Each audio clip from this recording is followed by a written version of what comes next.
After one hell of an offseason that took a while to get through, we are finally ready to begin the 2023-2024 season with the Los Angeles Kings. Of course, the last episode highlighted by the final few trades that we had to make. Kaliyev, Velarde, and Akil Thomas all moved out, as well as me getting rid of an extra draft pick as punishment for not moving it before. Ultimately, that offseason is going to be viewed as a turning point for this series. Did we get rid of the right people? Did we make the right moves at the right time?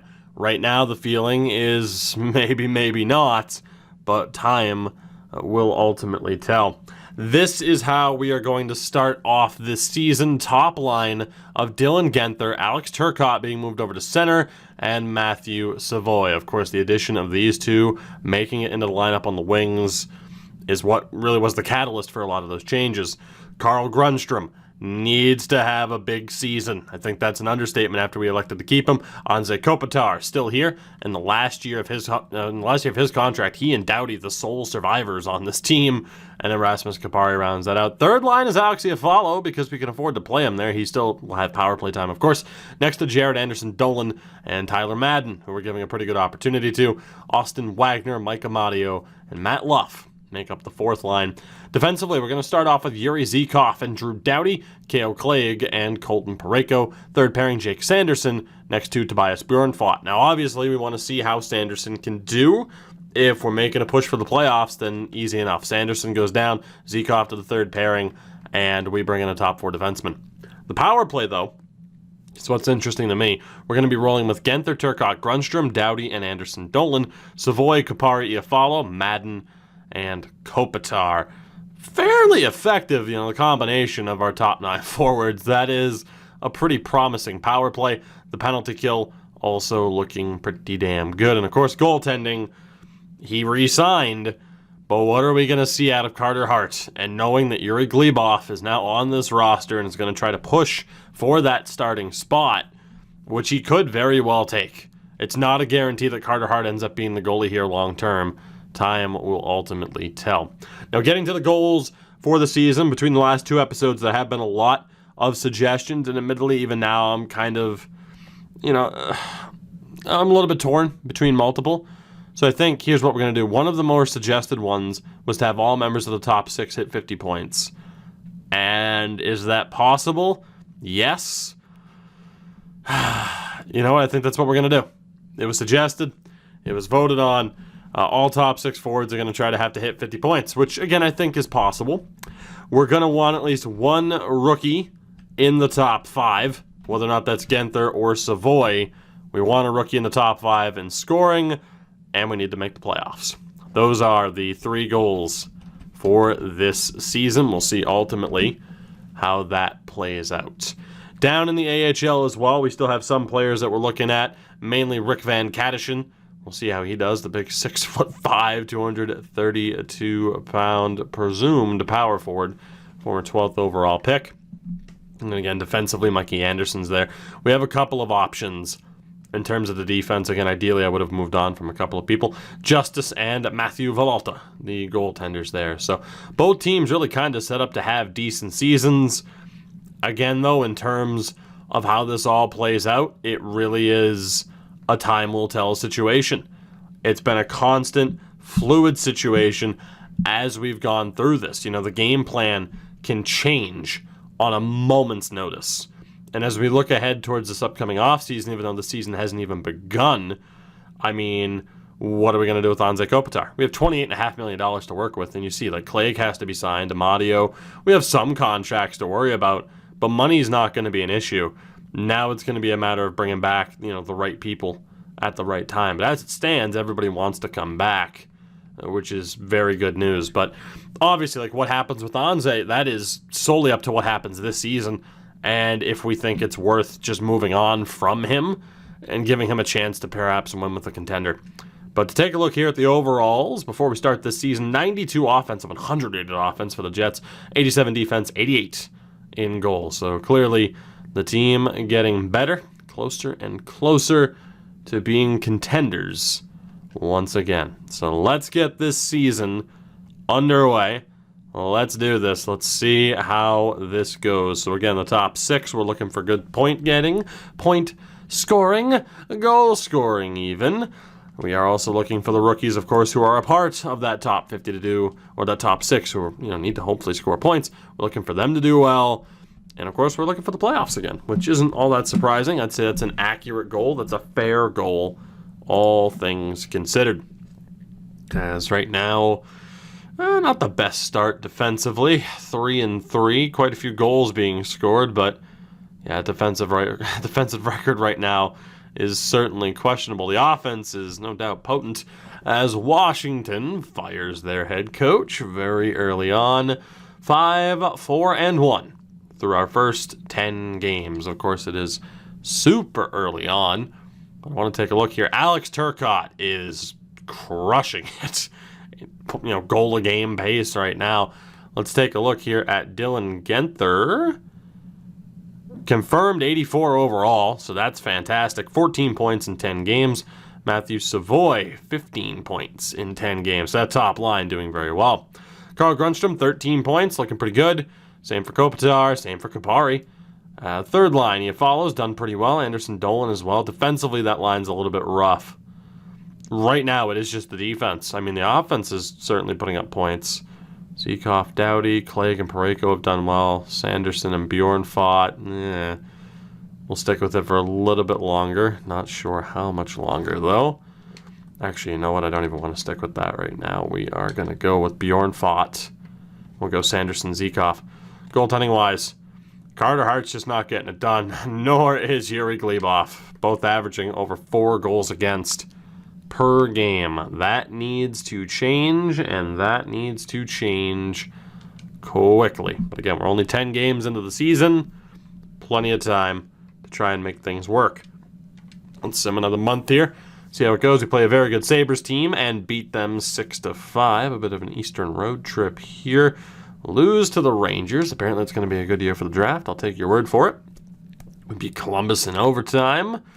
And Kopitar goes down to an injury, back spasms. He is going to be out for a little bit under 2 weeks as we beat Columbus 4-2. And Yuri Glebov goes down until the 20th. So a couple of injuries here. We end up losing to the Devils. Iafallo goes down to a minor concussion. And all of a sudden, the injuries are adding up. Big time. We need to call up another forward to replace Iafallo because Rimeshaw's already in the lineup. Showing Turcotte at 91, by the way. Let's take a look here. Fogamo is affected by waivers. Van Kadishin is not.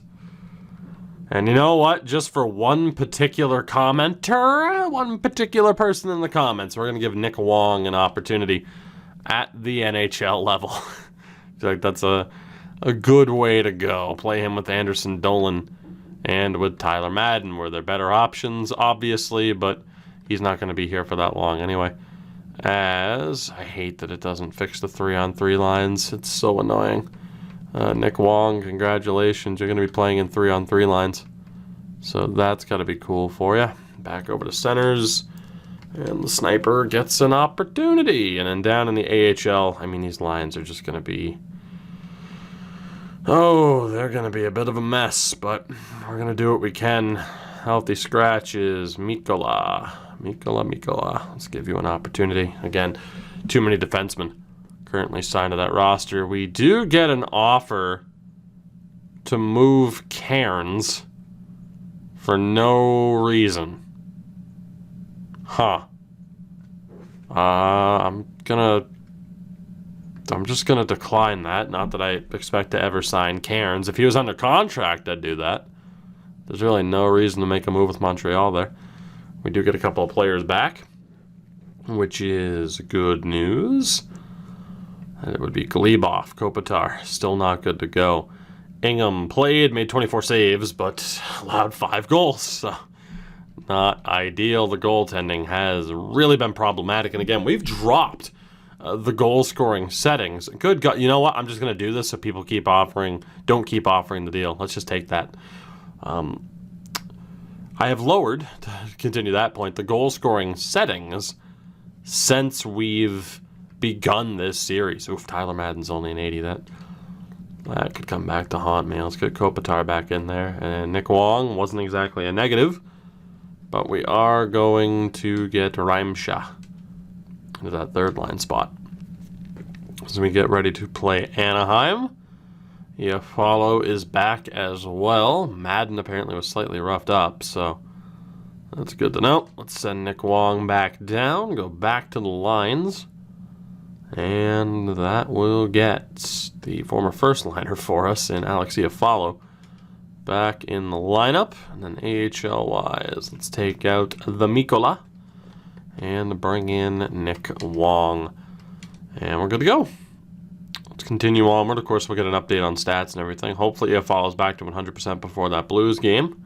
Thank God, because if he had been injured again, that would have been garbage. 3-0 win. Then again, it did say, oh, well, he's healthy, so it's fine. 3 straight wins there at the end. Actually, more than that. We're up to 15, 6, and 2. 5 straight wins to end the month.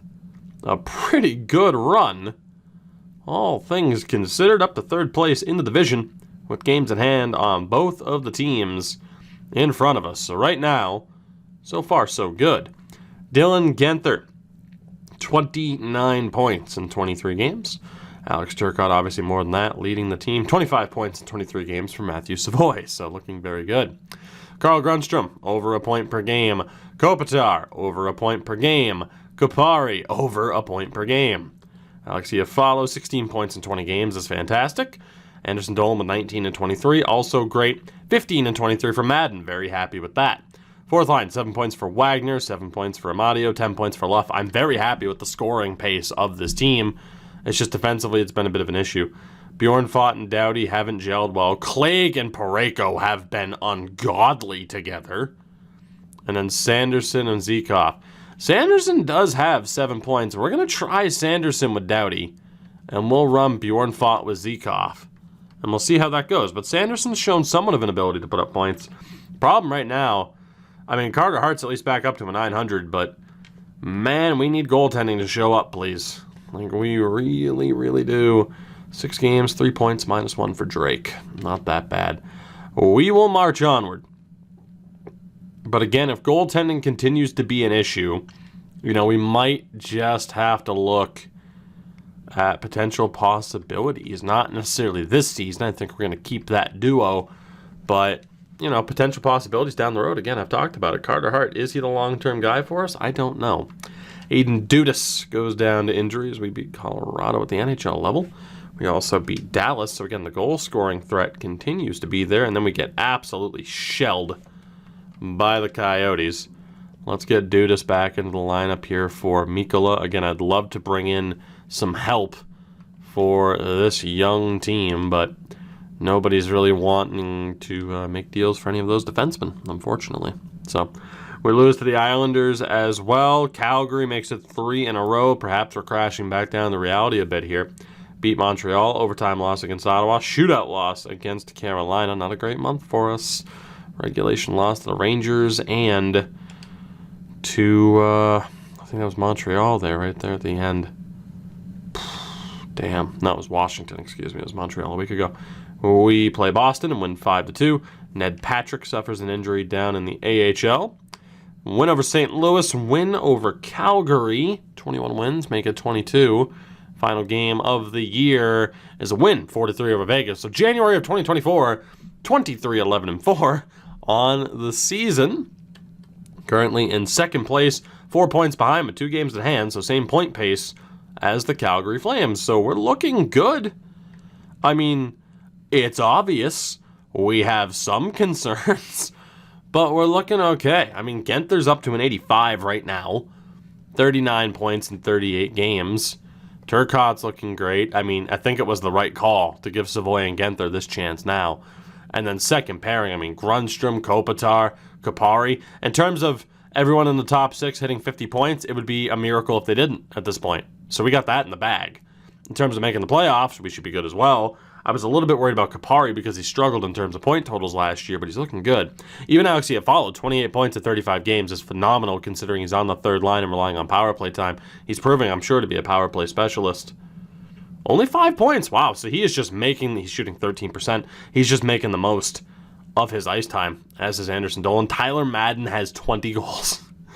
So a slow start, but a bit of a glass cannon. Sanderson, 10 points, but a -7. I do wonder. Zekov and Bjorn Fott are working very well together.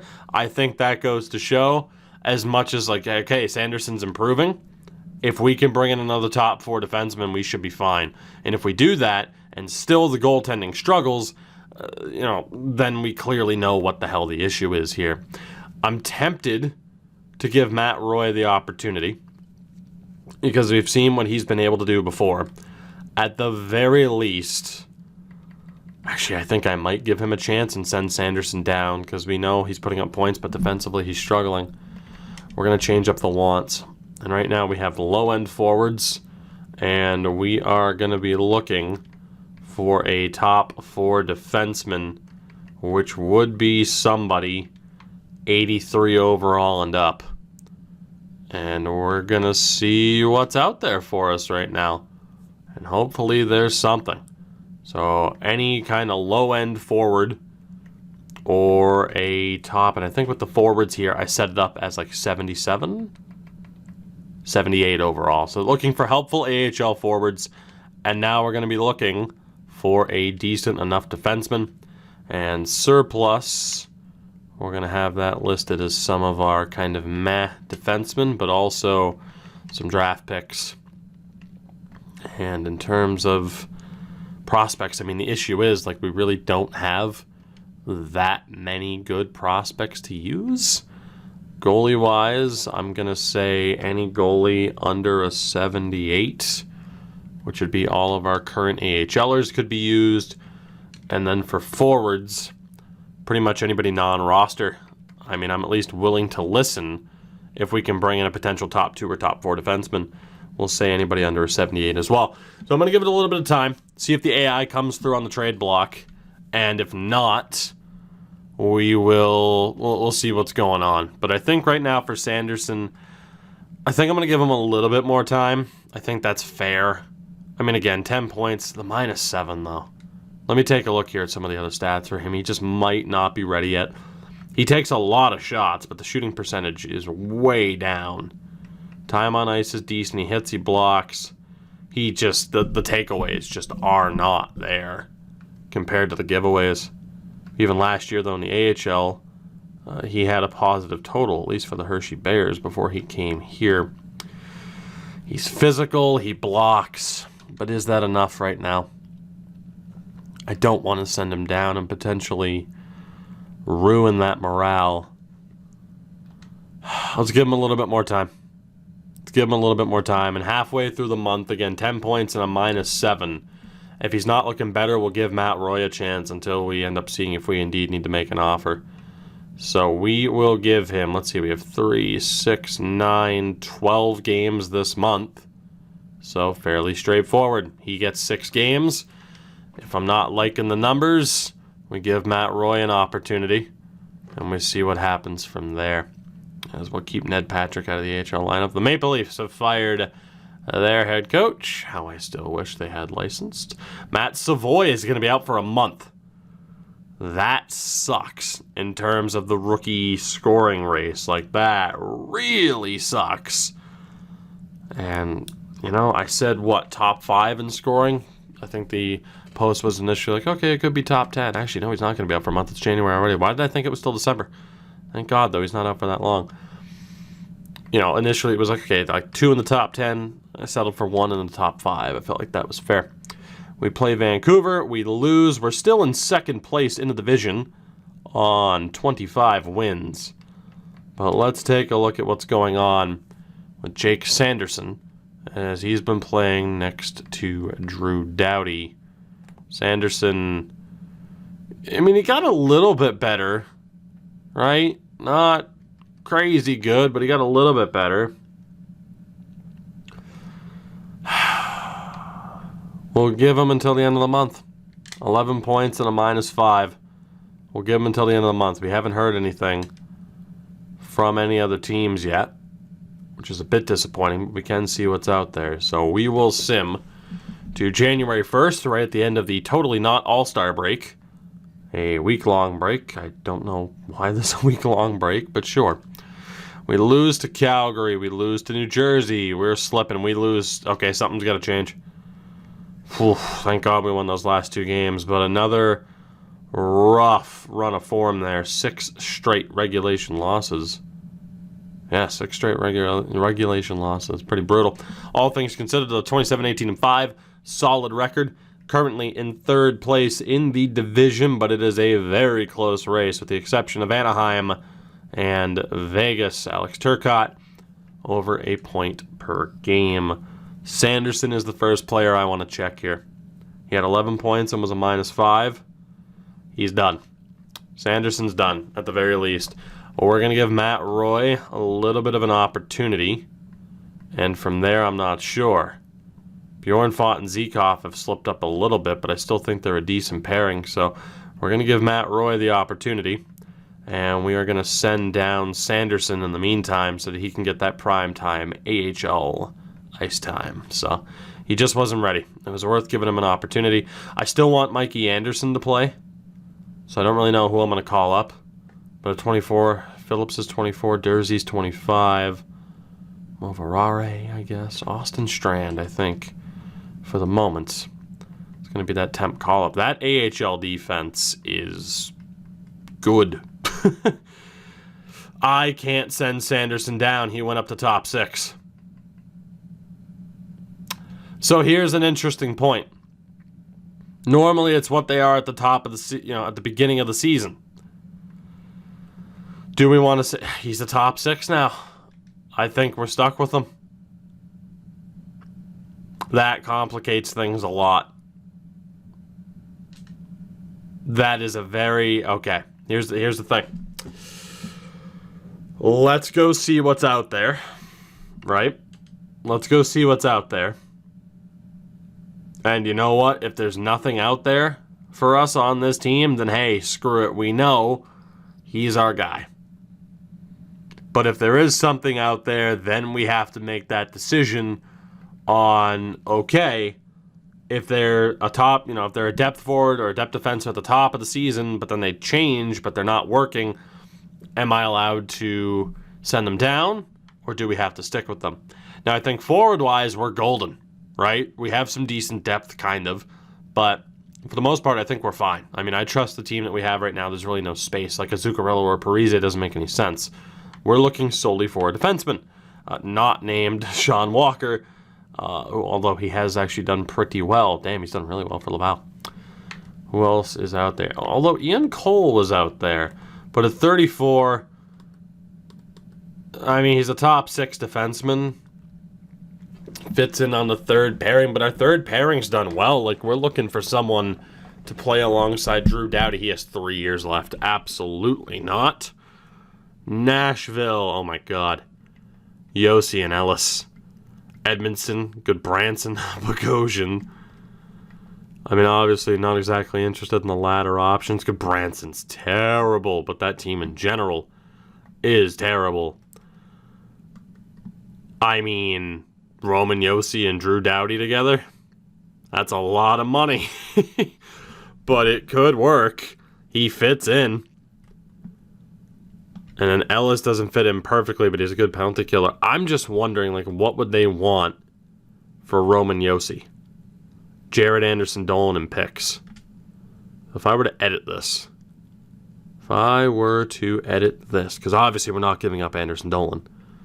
But a player of that caliber, I think it would... that's tough, actually. I don't think we could pull off a deal for a player of that caliber. I think we'd have to give up Van Kadishin, Marsh, and a prospect. Unless I sub that out. I think that's what it would have to be. Is we'd have to sub out Anderson Dolan and say, okay, Van Kadishin, Marsh, who they're not interested in, and one of our first-round picks. So, theoretically, we could trade for Roman Yossi. And again, right now, that's all we're looking to do. Let's find these theoretical trades, and then we're going to have to make that judgment call on, am I allowed to send Sanderson down, or no, he developed, you're stuck with him now. And if that's the case, we're looking at having to trade him to get an upgrade, which sucks, but I mean, we're in a position where it's like, okay, I think we need to make sure we're safe for the season because this could go well for us. Matt Dumba, not on an expiring deal, nor is Ryan Pulock, who I don't want to use. We're using him in Chicago, of course, thanks to Milbury. Kempney's there, too. But with Dumba, doesn't fit in perfectly. I don't know if there'll be a deal for him. There actually will be. 2 first-rounders, a Madio, and a second, or 1-for-1 for Turcotte. So 2 first-rounders for Matt Dumba. I mean, we can rework that to not give up a Madio. Nils Lundqvist is an RFA, so he's out for the rest of the year. By the way, I'm not going to make a video on the subject because I don't want to capitalize on it at all. Not because I'm afraid to put a spotlight on what happened, because absolutely there should be a spotlight on what happened because it's absurd. But I'm not going to make a video in full talking about what happened to Keandre Miller. Again, not because I am the type of person who wants to see it swept under the rug, but I don't want to capitalize on it at all. I mean, I guess you could say too, like, okay, just make a demonetized video, and it's like, yeah, maybe. But obviously, I think any reasonable person is disgusted by what happened there. So I look forward to watching Keandre Miller potentially rip the NHL to shreds because he is that fucking talented of a hockey player.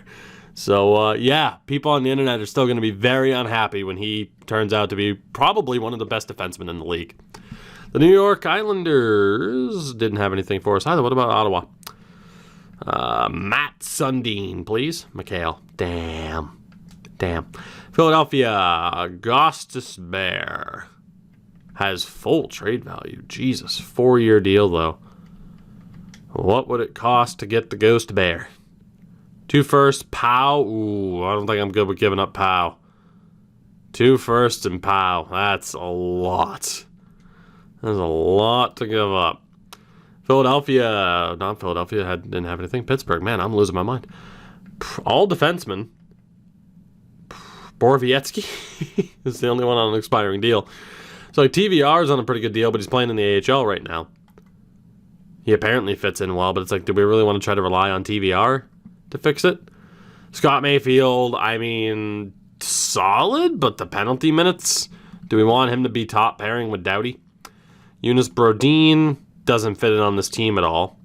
Darnell Nurse, who we have used before, but Darnell fits in.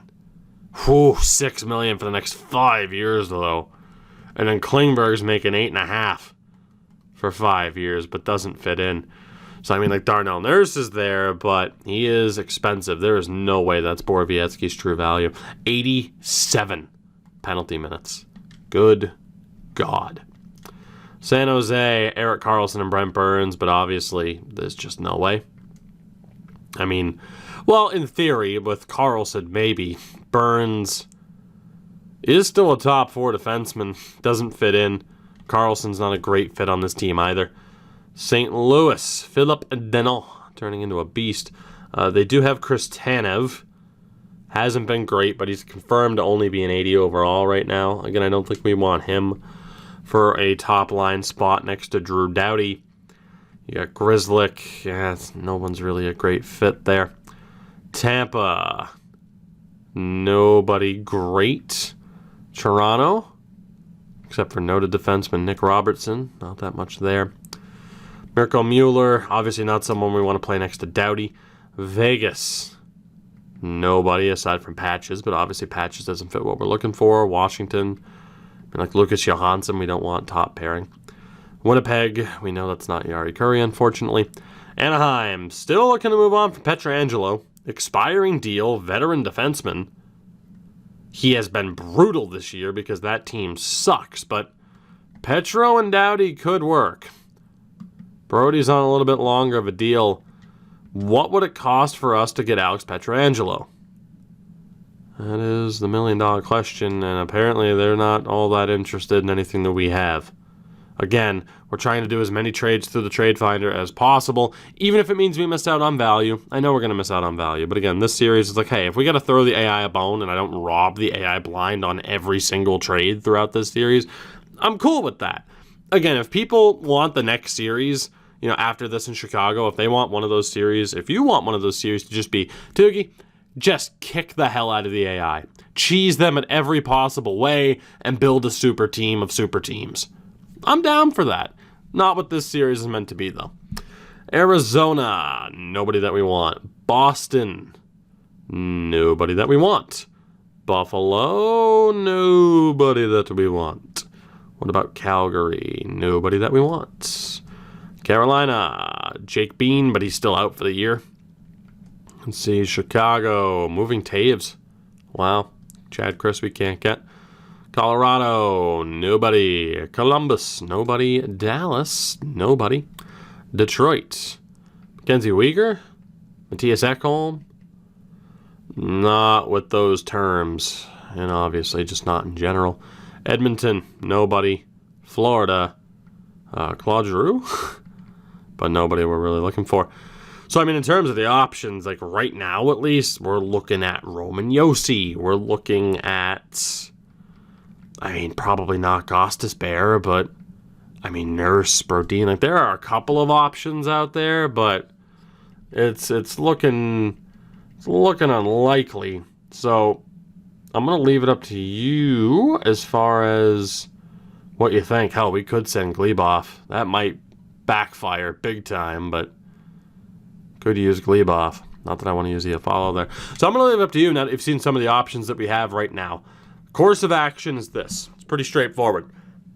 If we decide that I'm allowed to send Sanderson down, we go and get a defenseman.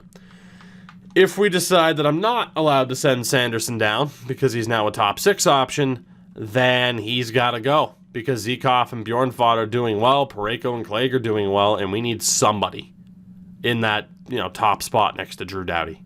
I don't know who that's going to be, but we need somebody.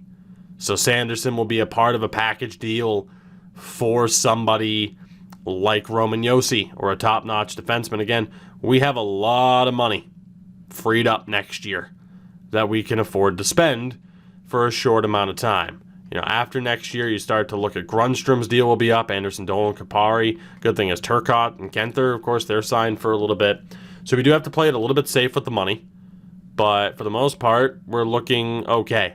And I think right now, too, the plan of, stay or keep with Anze Kopitar. I mean, unless this team just collapses, I think we stay with who we have. And that's another factor here, too. We might want to wait a little bit. We might want to wait. Say, okay, I have to play Sanderson. Give him a little bit more time. See if this team is going to fall apart, because if it does, the good thing is we can immediately sell and be good to go. Now, in terms of that top 6 race as well, all members of the top 6 have currently hit at least 43 points. So I think we're going to hit that 50-point challenge, which is good, which means no one's slacking. That's exactly what we wanted. In terms of the rookie race, I mean, we'll take a look at that, and then obviously the playoff race, too. It really comes down to, do we want to trade Kopitar knowing that would kind of ruin our playoff chances. Savoy and Genther, Tyler Madden, top 3 rookies in scoring. So I think that challenge is looking pretty damn good as well. We are very, very likely to walk away with a Calder winner this season. So we're going to leave it at that. A couple of questions for you to answer. I look forward to seeing your opinion down in the comments. Next episode, we finish up the regular season sim with this team. Things are going pretty damn well so far, and I can only hope that continues to be the case. I hope you enjoyed. If you did, the deal. Support the video, support the channel. All support is greatly appreciated by me, my dog, and my dog, because she likes tease. I can't say the word. She's sleeping, and if I say the word, those ears will perk, and then I gotta give her one. And we don't want to overfeed. We can't. She's still trying to lose that winter weight, man. Anyway. Thank you for watching. Check out everything in the description, of course, if you haven't already. Links to all the socials, Discords, Twitch, all that fun stuff. And until next time, and of course, a shout out to my patrons over on Patreon. I love you guys. Of course, hey, a new series is going to be starting up on Patreon very soon, as decided by my patrons. So looking forward to seeing what that ends up being. I will see you all in the next one. Until then, have a good one. Take it easy. Stay safe. Wash your hands. Stay inside. Catch you next time.